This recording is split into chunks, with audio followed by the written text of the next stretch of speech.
Folketingsvalget er skudt i gang. Vi skal stemme den 18. juni, og foran os ligger 3 ugers intens politisk kamp og debat.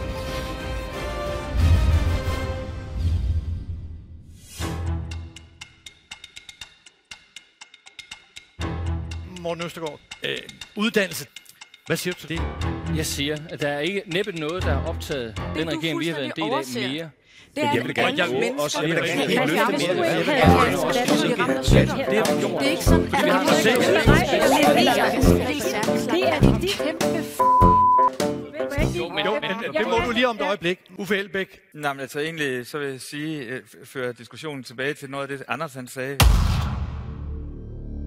Ja, jeg ønsker ikke en mindre offentlig sektor, men jeg ønsker en klart friere offentlig sektor. Og også en gladere og mere fagligt stolt offentlig sektor. Kan du heroverfra til en af de borgerlige, selvom jeg ikke er på holdet?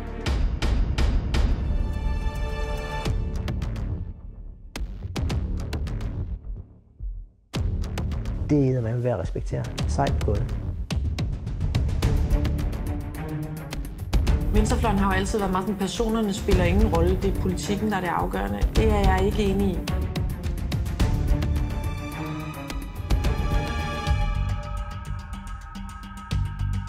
Jørgen Schmidt Nielsen.